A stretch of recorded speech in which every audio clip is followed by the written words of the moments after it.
તો ડભોઈ નગરપાલિકાના કાયમી કર્મચારીઓ કે જેઓ વય નિવૃત્ત થયા હતા તેવા કર્મચારીઓને તેઓના ગ્રેજ્યુટી અને રજા પગારની રકમ 2016 થી બાકી હતી તેમજ છઠ્ઠા પગાર પંચના તફાવતની રકમ જે વર્ષ 2011 થી બાકી પડતી હતી તેવા 100 થી વધુ નિવૃત્ત કર્મચારીઓને ડભોઈ નગરપાલિકા દ્વારા ચેક અર્પણ કરી તેમના બાકી નાણાં ચૂકવવામાં આવ્યા હતા। ત્યારે ડભોઈ નગરપાલિકાની આર્થિક સ્થિતિને કારણે નગરપાલિકા દ્વારા આ નિવૃત્ત કર્મચારીઓને મળવાપાત્ર નાણાં ચૂકવી શકવામાં વિલંબ થયો હતો। તો ધારાસભ્ય શૈલેષ મહેતાએ આ મુદ્દે સરકારમાં રજૂઆત કરતા ગુજરાત સરકાર દ્વારા શ્રીનિધિ લોન અંતર્ગત 7 કરોડ 42 લાખ રૂપિયા મંજૂર કરતા આ નાણાંને ચૂકવવામાં આવ્યા હતા। આજનો 1 મે એટલે ગુજરાત સ્થાપના દિવસ અને આજનો દિવસ ડભોઈ નગરપાલિકાના જે નિવૃત્ત થયેલા કર્મચારીઓ છે એમના માટે આનંદનો દિવસ છે, કારણ કે 2011 થી છઠ્ઠા પગાર પંચના નાણાં અને 2016 થી ગ્રેજ્યુએટીના નાણાં આ કોઈ કર્મચારીઓને મળતા નહોતા। એના કારણે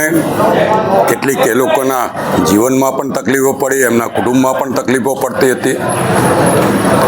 આ બાબત સરકારશ્રીના ધ્યાનમાં લાવતા શ્રીનિધિ લોન અંતર્ગત 7 કરોડ 42 લાખ રૂપિયા નિવૃત્ત કર્મચારીઓને એમના ગ્રેજ્યુએટીના નાણાં આપી શકાય એના માટે સરકાર તરફથી આપવામાં આવ્યા અને આજે એ તમામને અહીંયા ભેગા થયા છે અને તમામના ખાતામાં આ પૈસા જમા થયા છે। ડભોઈ નગરપાલિકાના ઇતિહાસમાં પહેલી વાર ગઈકાલે એક કર્મચારી નિવૃત્ત થયા, એમને નિવૃત્તિના દાડે એમના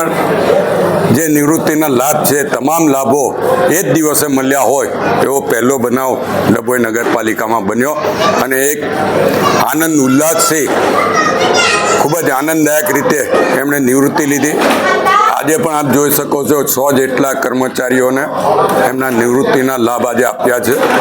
એમના ચેકો આપ્યા છે, કોઈને 17 લાખ, કોઈને 15 લાખ, કોઈને 12 લાખ, કોઈને 10 લાખ જેવા ચેકોનું વિતરણ અહીંયા કરવામાં આવ્યું છે, પણ એકચ્યુઅલમાં એમના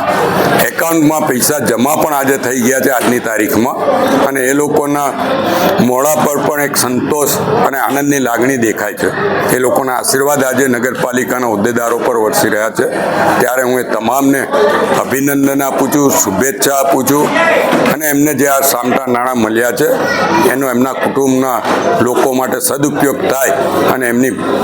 આગળની જિંદગી માટે એમને તકલીફ ના પડે એના માટે ઉપયોગ થાય એવી એમની પાસે અપેક્ષા રાખી જ ભારત માતા કી જય, વંદે માતરમ।